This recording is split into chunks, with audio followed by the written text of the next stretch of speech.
Guys welcome back to my new blog এবং daily blog. তো আজকে চলে এসেছি মাঠে, আজকে চতুর্থ রোজা। এই মাঠে এই যে দেখতে পাচ্ছ লম্বা পাইপ ওই মাথা থেকে পানিটা আসছে, মানে জল আসবে আর কি। জলটা আসবে পেঁয়াজের জমিতে, সাথে আছে মামা। এই যে পেঁয়াজের জমি, এই জমিতে পানি আসবে আর কি। দেখি কতক্ষণ পানি, মিনিট 40 পানি লাগে, আগে কতক্ষণ লাগে কি জানি। মানে যেহেতু গরম পড়ে গেছে অলরেডি। আর রোজা কেমন কাটছে? আলহামদুলিল্লাহ আমাদের তো ভালোই কাটছে। কেমন কাটছে অবশ্যই কমেন্টে জানাবে তোমরা। ব্লগটা দেখো শেষ পর্যন্ত।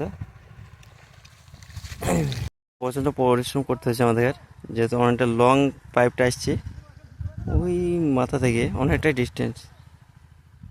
এখানে জলটা আসবে। আর এমনি চাষের কাজে অত্যন্ত পরিশ্রম, যারা চাষের কাজ করে তারাই জানে। ও ছোট পাইপ লাগবে না মামা, ঘাসের কি, ঘাসের জমিটা ভিজে যাবে তো।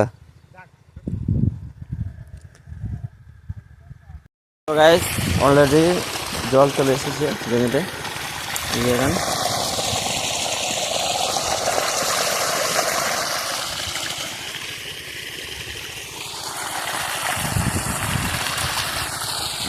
পেঁয়াজ তো আলহামদুলিল্লাহ খুবই ভালো হয়েছে। এটা ঘাস আছে, এটা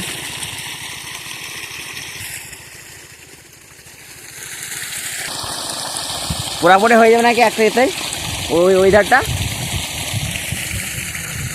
দেখো। ছোট ছোট পাইপ না লাগাইলে হবে না।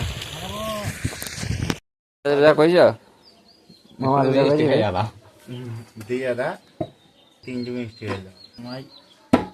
বলো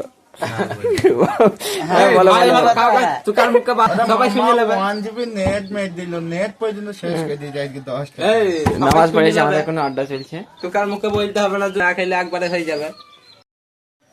না না এটা পাতলা।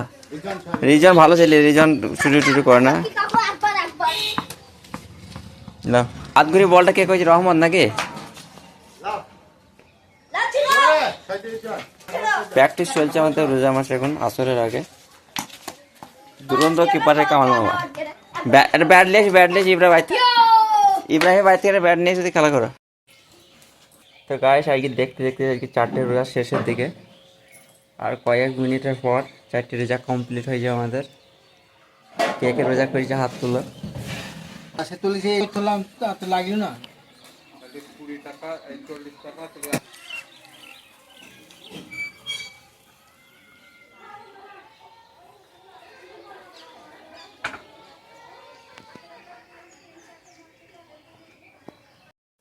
মুড়ে খাবে না?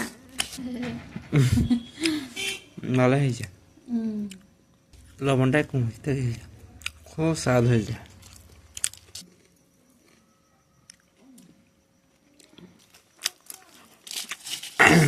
রোজার সময় ভালো লাগে সব বেশি।